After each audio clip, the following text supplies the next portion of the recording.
가야 할 길이 멀고 승점 3점이 이제 확실히 필요한 두 팀이 만났습니다. 포항과 수원FC의 경기에는 어떤 이야기가 숨어 있을까요? 외치면서 시작해 보겠습니다. 파워축구!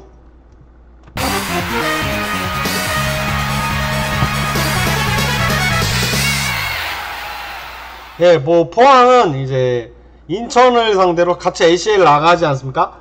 예, 후반에 이제 제카 완델손 선수의 연속골로 인천을 깨부시면서 역시 포항은 강한 팀이다 라는 거를 스스로 보여주는데 성공을 했고요.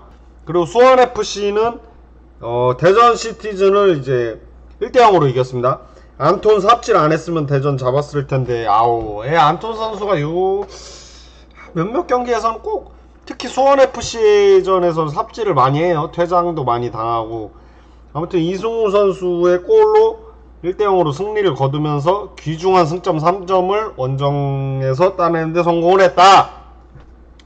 대전 뻥충 맞습니다. 대전 울산을 상대해야 되는데요. 큰일 났습니다.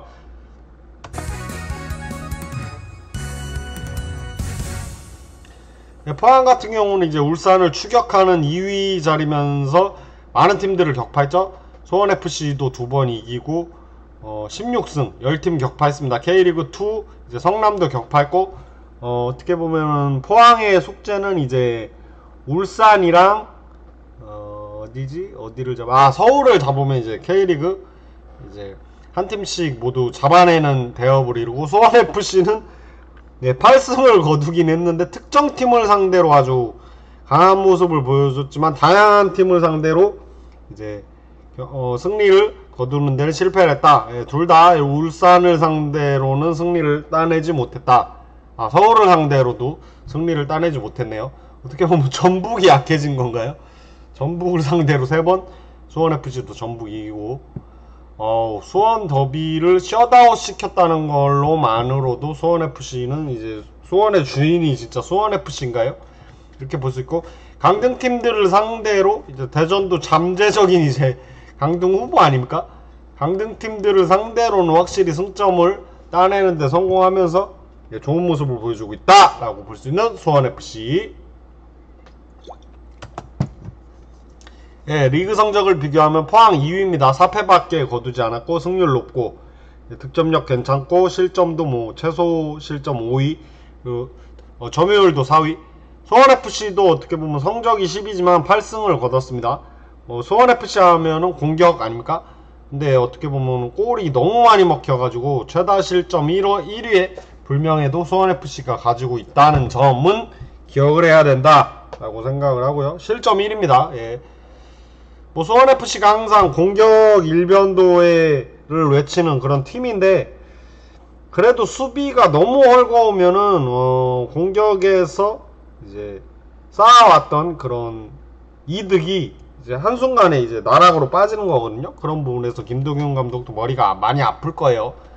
어떻게 보면 대전이랑 거의 비슷한 팀 컬러라고 볼 수 있는 수원FC. 이날의 명장면을 보시면 GD 김기동 감독, 이제 포항은 이제 인천을 상대로 승리를 거두면서 파이널 A 진출을 확정 지었습니다. 원정에서 값진 승점 3점을 얻어서 좋다라고 김기동 감독이 얘기했고, 포항은 어떻게 보면 이제 가을만 되면 점점 살아나는데 이제 찬바람이 슬슬 불기 시작할 시점에 이제 ACL도 하는 거거든요.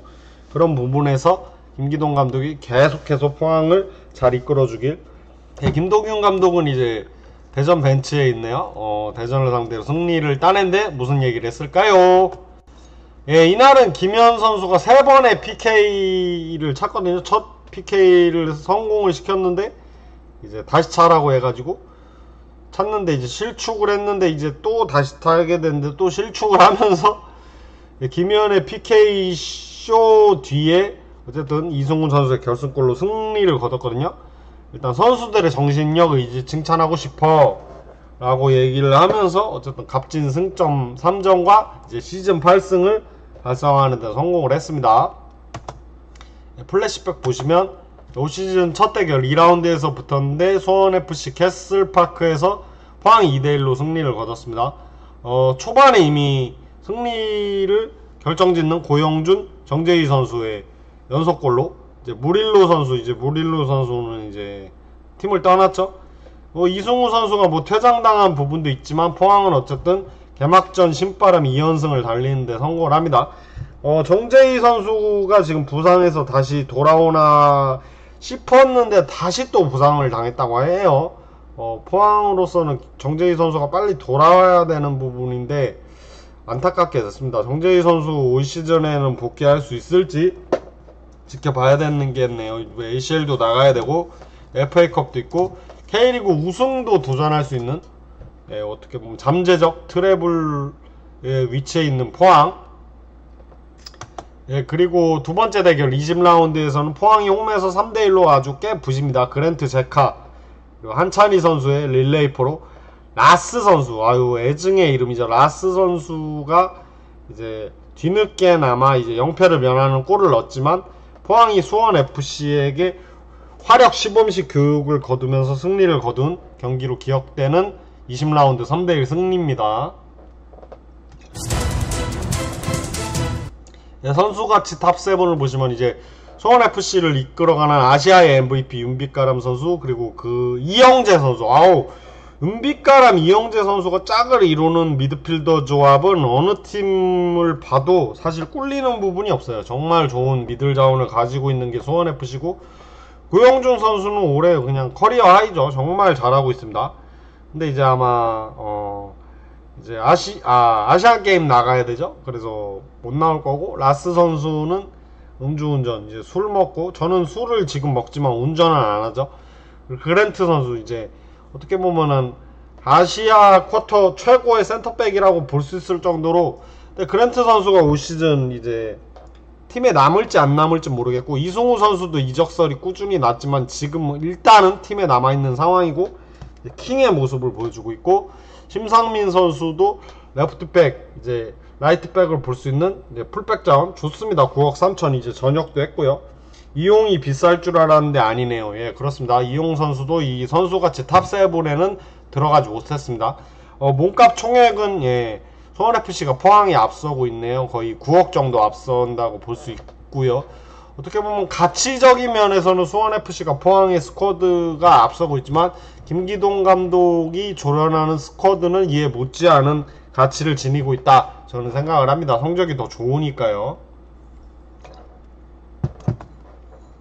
리그 주요 데이터를 보시면 하루 더 충전한 수원FC. 근데 어떻게 보면 A매치 기간 동안 꾸준히 쉬었기 때문에 하루 더 충전한 게 어떻게 보면 어드밴티지라고 볼 수 있는 부분은 이제 없다라고 생각을 합니다. 뭐 3, 4일 간격으로 이제 경기를 한다면 하루 쉬는 것도 엄청난 메리트인데 말이죠. 포항이 패스 성공률 높고, 태클 성공률 높고, 지상 경합 높고, 공중볼은 수원FC가 더 잘 땄다. 그리고 포항이 클린시트 더 많이 했고, XG 값도 포항이 무려 5골 정도 이득을 받고, 수원은 거의 1골 정도 손해를 보면서 포항이 골도 많이 넣고 XG 값에서도 이득을 많이 받습니다. 포항은 제카죠. 포항은 29경기 61 슈팅 6골을 이제 쏘아 올린 제카 선수가 XG 가장 높은 선수로 선정이 됐고, 수원FC는 킹이스백 이승우 선수 26경기 64 슈팅인데 필드골이 7골이란 말입니다. 이런 부분에서 이승우 선수가 대단하다고 볼 수 있고, 라스는 없지만 역시 이승우 선수가 있기 때문에 수원FC는 웃을 수 있는 부분이 저는 충분하다고 생각을 합니다. 공격 포인트 탑3를 보시면 포항은 백성동 2위, 고영준 3위를 기록하고 있습니다. 백성동 선수가 더 적은 시간을 뛰었지만, 백성동 선수는 이제 2부 리그 경남, 안양, 뭐 J리그 이제 무대 경험도 있지만, 이제 K리그 1부 시즌은 이제 포항이 처음인데, 역시 클래스가 있는 선수다 보니까 포항에서도 벌써 두 자릿수 공격 포인트를 찍는데 성공을 했다. 그리고 뭐 포항은 역시 포항하면 제카죠. 뭐 골이면 골, 이제 도움이면 도움, 아주 팔방미인 16개의 공격 포인트를 기록하고 있고, 이제 ACL도 있고 충분히 20개는 넘을 수 있을 것 같고, 이제 30개까지 도전할 수 있는 게 제카의 지금 모습이라고 보여지고요. 수원FC는 윤빛가람 10개, 이승우 9개인데 이게 커요.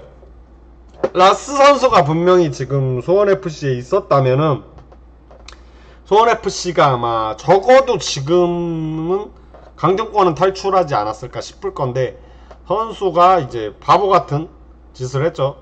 술 먹고 운전하면 안 됩니다. 저도 지금 운전을 하는 게 아니거든요. 이렇게 술 먹는데 에휴 왜 그랬냐. 백성동 김인성 없으면 기동 타격대 움직이지 못합니다. 저도 그 부분에는 10분 동의를 하는 부분이고요. 예, 양팀 주요지표 비교를 하면 K리그 데이터를 표본으로 고영준 8골, 백성동 8도움, 하창래 선수 패스 성공률 94.6%, 오베르단 선수 첫 시즌인데 2881분으로 포항의 새로운 엔진 역할을 해주고 있고, 리그라운드 베스트 포인트는 고영준 선수가 13점을 기록하고 있고, 이제 라스 선수 빼고 얘기하면은 라스 선수 시즌 아웃 당했잖아요. 징계로. 윤빛가람 8골, 이광혁 4도움, 그리고 최보경 선수 92.3%의 패스 성공률, 이제 부상을 털고 돌아왔고, 윤빛가람 선수 2501분, 리그 라운드 베스트 포인트는 윤빛가람 선수 8.5점. 윤빛가람 선수 대단합니다. 어떻게 보면 제주에서 막 이적을 했는데 윤빛가람 선수 하면은 평가가 좀 극과 극을 갈랐잖아요. 뭐 게으른 천재다, 뭐 어떻게 보면은 멘탈이 안 좋다 라는 얘기 쏙 들어갔습니다. 정말 좋은 모습을 보여주고 있고, 뭐 이제 세리에 A의 피를로처럼 이제 나이가 들수록 성숙한 모습, 무르익는 모습을 스스로 필드에서 증명하고 있다 라고 생각을 하고요. 글로벌 클럽 랭킹은 포항이 높죠. 256위, 수원FC는 902위를 기록하고 있습니다.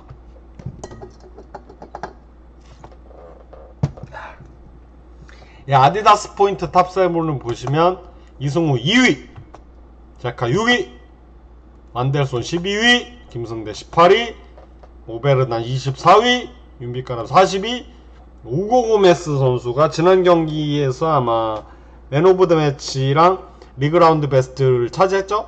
44위. 어떻게 보면 수원FC가 지금 수비에서 아주 골머리를 앓는 팀인데, 우고 고메스가 어쨌든 수원FC가 뭐 수비가 좋은 팀은 아니잖아요. 홀로 고군분투하고 있는 모습을 확실히 보여줬다라고 생각을 하고요. 키플레이어는 저는 김인성 선수가 김선민 선수를 뽑았습니다. 작년에 서울 이랜드에서 한솥밥을 먹은 선수인데 나란히 1부 리그로 진입을 했죠. 김인성 선수는 뭐 스피드 레이서 마세본, 이제 포항의 소개 멘트인데, 수원FC전 전승 기록이 있습니다. 5번 만나서 5번 다 이겼고 2골을 넣었습니다. A매치 3경기 국가대표 레벨인데, 개인적으로는 지금 28경기 1골 1도움이 김민성 선수 다운 모습은 아닐 거예요. 물론 골이 전부는 아닌데, 이제 골에 관여하는 이제 상대 수비진을 휘젓고 빠르게 역습 상황에서 치고 나가는 부분까지는 좋은데, 1골 1도움이면은 정말 부진한 모습. 김인성 선수가 스피드 레이서 마세븐의 모습, 오랜만에 1부 리그에서 그런 걸지는 모르겠지만 스스로 증명해야 됩니다. 아직 경기 많이 남았고, 김선민 선수는 이제 서울 이랜드에서 FA로 풀리면서 정말 많이 뛰었거든요. 어느 팀으로 갈지 했지만 이제 수원FC로 왔습니다. 수원FC는 미들이 강하거든요. 뭐 어떻게 보면은 윤빛가람 선수도 있고 이영재 선수도 있고 정재영 선수도 있는데, 김선민 선수가, 그러니까 3 미드를 하면은 수원FC는 미드필더 한정으로 꽤 강한 팀이라고 볼 수 있습니다. 22경기 1479분. 근데 뭐 김선민 선수가 이제 어떻게 보면 활동량만 좋은 선수다, 공격은 좀 아쉬운 선수라는 거는 좀 억간 게, U23 시절에 4경기 미드필더인데 5골을 넣었으면 미들라이커 같은 수준을 보여줬고, 작년 서울이랜드 막판에는 이제 공격에도 적극 가담하면서 포인트도 꽤 쏠쏠이 올렸거든요. 뭐 지금 역할은 어떻게 보면 윤빛가람, 이영재 선수가 어떻게 보면 공격적인 부분에서 더 두각을 낸다면 김선민 선수가 뒤에서 활동력으로 묵묵히 받치는 모습을 보여주고 있습니다. 이거 로고가 잘못됐네요. 죄송합니다. 어떻게 보면은 김인성 선수는 뭐 교체, 뭐 들어갔다 빨리 나가고 아니면은 후반에 들어가는 조커 형태로 기용이 많이 되면서 평균 43분 뛰면서 히트맵은 어떻게 보면 조금 심심한 편이라고 볼 수 있고, 김선민 선수는 이제 중앙 미드필더답게 왕성한 활동량답게 주로 공격 지역보다는 이제 수비 지역에서 왕성한 활동력을 보여주는 게 히트맵에서 잘 나타나고, 굳이 이제 김선민 선수가 공격을 하지 않더라도 뭐 윤빛가람이나 이제 이영재 선수가 공격을 할 수 있는 부분이 있기 때문에 역할 분담이 좀 잘 되는 부분이라고 볼 수 있습니다. 예, 김민성 선수는 맞습니다. 뭐 스피드 레이서 뭐 잔부상이 많고 뭐 그럴 것 같은데 전혀 그렇지 않습니다. 내구력 좋고요. 저도 김민성 선수가 큰 부상을 당한 거는 볼 수 없습니다. 하지만 이제는 그것도 나이가 있기 때문에 어떻게 보면 김기동 감독님이 어떻게 보면 김민성 선수를 적재적소에 잘 쓰고 있지 않나, 저는 이렇게 생각합니다. 감독의 용병술이 좋다고 할 수 있는 부분이고요. 예, 마지막 맞대결 베스트 11을 보시면 이영재 선수 이제 전역해서 이제 딱 키플레이어로 이영재 선수 수원FC랑 좋았잖아요. 근데 포항 얘기를 먼저 하면 김준호 선수가 U22 카드로 계속해서 중원의 한 자리를 차지하고 있는 부분이 있고, 이제 김종우 선수도 돌아오는 부분이 있고, 이제 한찬희 선수도 있잖아요. 포백 완델손이 이제 어떻게 보면 레프트백으로 자리를 매김한 것 같아요. 뭐 센터백은 그랜트 박찬용이나 박찬용 대신해서 하창래가 들어갈 수 있고, 박성욱 선수는 이제 만능 유틸리티 플레이어 아닙니까? 뭐 수비형 미드필더 썼다가 센터백 썼다가, 근데 이 자리가 박성욱 선수에게 가장 어울리는 자리라고 볼 수 있는 부분이라고 할 수 있고요. 수원FC 같은 경우는 아직 그 외인 이제 로페즈를 막 영입해가지고 이제 로페즈를 이제 교체부터 쓰기 시작했고, 라스 선수는 바보 같은 짓을 했다 라고 생각을 하고요. 수원FC가 어떻게 보면 지금 공격적인 부분보다는 수비에서 좋은 모습을 보여주지 않는다면 강등행 급행열차를 탈 수 있다 라고 볼 수 있기 때문에, 이영재 선수는 또 작년에 김천 소속으로 강등의 아픔을 맛보지 않았습니까? 그거를 좀 반복하고 싶지는 않을 거예요. 이재성 선수는 아산으로 갔고요. 아직도 수원FC의 스쿼드를 보면은 라스 선수는 진짜 왜 그랬는지. 라스 선수가 있었더라면은 지금 아마 수원FC가 이렇게 헤매진 않고 벌써 10승은 찍었다고 생각을 합니다. 로페즈는 잘 놀고 있나 봅니다. 예, 로페즈는 놀러온 게 저는 확실하다고 생각합니다. K리그에 은퇴를 하려고 왔다고 하는데 정말 은퇴해야 될 것 같은지 정신 못 차리고 있어요. 팀에 어울리는 팀플레이 해야죠. 축구는 혼자 하는 거 아닙니다. 예, 지난 경기 베스트 11을 보시면 양팀 다 승리를 거뒀는데, 포항은 제카 박형우 선수가 좀 신선했어요. 처음 보는 선수고, 김준호 오베르단 선수 이제 중원픽, 뭐 얘기 드렸지만 이제 한찬이 김종우 선수가 들어갈 수 있는 부분이 있고요. 황인재 선수 계속해서 철벽적인 모습 보여주고 있고, 아까도 얘기했지만 이제 하창래 선수, 박찬용 선수 뭐 이렇게 들어갈 수 있는 거. 포항이 아쉬운 부분은 이제 정재희 선수죠. 아까도 얘기했지만 이제 부상을 당해서 이제 복귀를 노렸지만 또 부상을 당해서 언제 들어올지 모른다. 수원FC는 이제 우고 고메스가 이제 수비로 들어오면서 안 그래도 불안한 수비에 그래도 한 줄기 희망을 보여주고 있는 부분이 있고, 야 이거 보세요.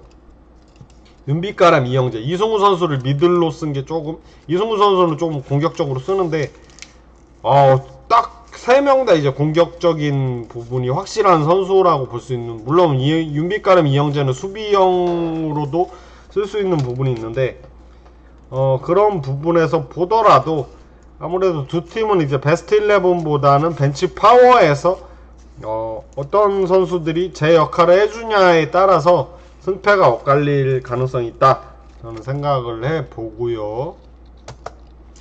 양팀 예상 포메이션은 포항은 4-5-1로 나올 겁니다. 뭐 크게 다른 부분은 없을 거고, 정재희 선수가 조금 아쉬울 뿐이죠. 수원FC 같은 경우는 항상 U22 카드를 깔고 가죠. 강민성, 장재웅 선수가 빠지면은 뭐 이승우 선수, 뭐 로페즈 선수가 들어올 텐데, 로페즈 선수는 이번 경기 퇴장 징계로 나설 수 없는 부분.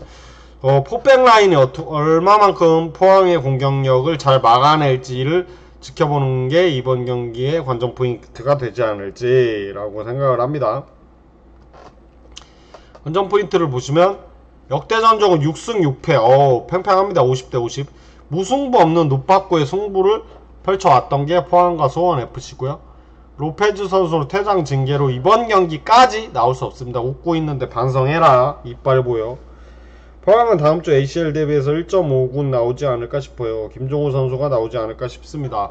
아, 그럴 수도 있는데 저는 좀 생각이 다른 게 홈에서 하잖아요. 홈에서 하기 때문에 뭐 3일 간격, 어떻게 보면 다른 팀도 상황이 똑같다고 봤을 때는 뭐 베스트 11을 계속해서 김기동 감독님은 항상 FA컵이 있든 없든 ACL이 있든 없든 항상 베스트 11을 좀 쓰기 때문에 그런 부분에서는 확실히 베스트 11을 가동하지 않을까. 물론 김종우 선수가 나오는 부분이 있겠죠. 근데 U22 카드에 메리트가 있기 때문에 일단은 김준호 선수가 나오지 않을지 저는 생각을 해보고요. 예, 제카 대 김현이 이제 최전방에서 맞대결합니다. 뭐 제카 선수는 말이 필요 없고, 김현 선수는 작년에 수원FC에서 꽤 날카로운 모습을 보여주었는데 올해는 좀 헤매고 있고, 지난 경기에서 PK 3번 찼던 그런 좀 어떻게 보면 악몽이죠. 오랜만에 열심히 세리머니 했는데 아쉬운 부분을 선수 본인이 이번 경기에서도 털기를 원할 거고, 이제 라스가 없는 마당에 김현 선수가 어떤 역할을 해주느냐에 따라서 수원FC의 위치가 시즌 끝나고 달라질 수 있다 라고 생각을 하고요. 승부 예측을 보시면은 조칸씨는 무승부. 최근 이승우의 폼이 심상치 않습니다. 뭐 그렇죠. 8월에 진짜 어마어마한 퍼포먼스를 보여줬고, 근데 포항도 강력한 팀은 분명한데 공은 둥글다 라고 얘기를 했습니다. 재밌는 경기가 될 거라고 예상을 했고요. 저도 무승부 봅니다. A매치 이후에 포항은 항상 맛이 갔거든요. 다음주 ACL도 있고 수원FC가 무언가를 보여주지 않을까요? 뭐 포항은 다음주 또 두 경기를 준비해야 되는데 수원FC는 어떻게 뭐 일주일 간격으로 이 한 경기를, 물론 원정이긴 하지만요, 그렇기 때문에 저는 A매치 이후에 항상 포항이 맛이 갔던 거를 생각하면 수원FC가 이번에 무언가를 보여줄 거라고 생각합니다. 그렇지만 포항이 지지는 않을 것이다 라고 생각을 해봤습니다. 저도 무승부, 조칸씨도 무승부를 예상해 보았습니다. 파워축구